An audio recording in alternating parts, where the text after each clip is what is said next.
Indian തെരഞ്ഞെടുപ്പ് കമ്മീഷന്റെ enumeration form പൂരിപ്പിക്കുന്ന സമയത്ത് SIR 2002 വോട്ടേഴ്സ് ലിസ്റ്റ് പരിശോധിക്കേണ്ട ആവശ്യം വരാറുണ്ട്. അത് മൊബൈൽ ഉപയോഗിച്ച് എങ്ങനെ ചെയ്യാമെന്ന് നോക്കാം.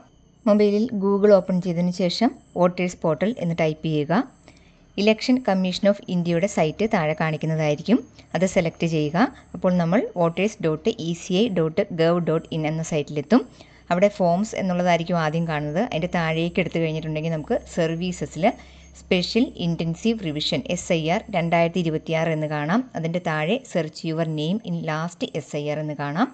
അതെടുത്തു കഴിഞ്ഞാൽ നമുക്കവിടെ സ്റ്റേറ്റ് കൊടുക്കാനുള്ളൊരു ഓപ്ഷൻ വരും. അവിടെ കേരള എന്ന് കൊടുക്കുക. വ്യൂ ക്ലിക്ക് ചെയ്യുക. അതിനുശേഷം നമുക്ക് സെർച്ച് ചെയ്യേണ്ട ജില്ല, അതുപോലെ തന്നെ LAC, അതായത് നമ്മുടെ നിയമസഭാ മണ്ഡലം ഏതാണ്. അത് 2002 ലിസ്റ്റ് പ്രകാരമുള്ള നിയമസഭാ മണ്ഡലമാണ് നമ്മൾ കൊടുക്കേണ്ടത്. അപ്പോൾ ജില്ല, LAC എന്നിവ കൊടുത്തതിന് ശേഷം വോട്ടർ നെയിം എന്നുള്ളിടത്ത് വോട്ടർ നെയിം കൊടുക്കാം. അത് മലയാളത്തിൽ വേണം ടൈപ്പ് ചെയ്ത് കൊടുക്കാനായിട്ട്. ഞാനിവിടെ ഉദാഹരണത്തിന് കോട്ടയം ജില്ലയിലെ പൂഞ്ഞാർ നിയമസഭാ മണ്ഡലത്തിലെ ഒരാളുടെ ഡീറ്റെയിൽസ് സെർച്ച് ചെയ്യുകയാണ്. അപ്പോൾ സോമൻ എന്നാണ് ഞാൻ പേര് കൊടുത്തിരിക്കുന്നത്. അപ്പോൾ ഞാൻ ഇങ്ങനെ സെർച്ച് ചെയ്ത് കഴിഞ്ഞിട്ടുണ്ടെങ്കിൽ നോക്കൂ, ഇവിടെ 268 പേരുടെ ഡീറ്റെയിൽസാണ് ഇവിടേക്ക് വന്നത്. അപ്പോൾ ഇതിൽ നിന്ന് ഞാൻ ഉദ്ദേശിക്കുന്ന ആളെ ഞാൻ സെർച്ച് ചെയ്ത് ഓരോന്ന് വായിച്ച് നോക്കി വേണം കണ്ടുപിടിക്കാനായിട്ട്. നമുക്ക് വേണമെങ്കിൽ ആളുടെ വീട്ടുപേരും കൂടി അറിയാവുന്നതാണെങ്കിൽ ഹൗസ് നെയിമിൻ്റെ അവിടെ വീട്ടുപേരും കൂടെ മലയാളത്തിൽ കൊടുക്കേണ്ടതാണ്. അത് കൊടുത്തതിന് ശേഷം സെർച്ച് ചെയ്ത് കഴിഞ്ഞാൽ നമുക്ക് ആളുടെ ഡീറ്റെയിൽസ് മാത്രമായിട്ട് കിട്ടുന്നതായിരിക്കും. അതായത് ഞാൻ ഉദ്ദേശിച്ച വീട്ടുപേരുള്ള ആളുടെ മാത്രം. പക്ഷേ എല്ലാവരുടെയും കേസ് ഇങ്ങനെ കറക്റ്റായിട്ട് കിട്ടണമെന്നില്ല. ചിലപ്പോൾ ഇതിൽ എൻ്ററായി പോയിരിക്കുന്ന വീട്ടുപേരിൽ ചിലപ്പോൾ എന്തെങ്കിലും സ്പെല്ലിംഗ് മിസ്റ്റേക്കോ എന്തെങ്കിലും വന്നിട്ടുണ്ടെങ്കിൽ നമ്മൾ സെർച്ച് ചെയ്യുന്ന രീതിക്ക് ചിലപ്പോൾ അത് കിട്ടത്തില്ല.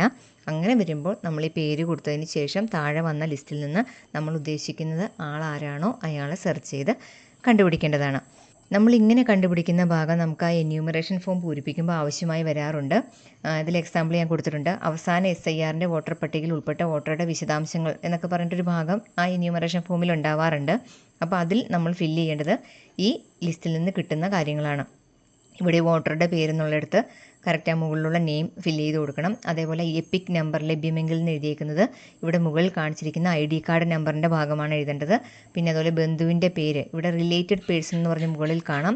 അപ്പോൾ ആ പേഴ്സൻ്റെ പേരാണ് താഴെ നമ്മൾ ബന്ധുവിൻ്റെ പേരായിട്ട് കൊടുക്കേണ്ടത്.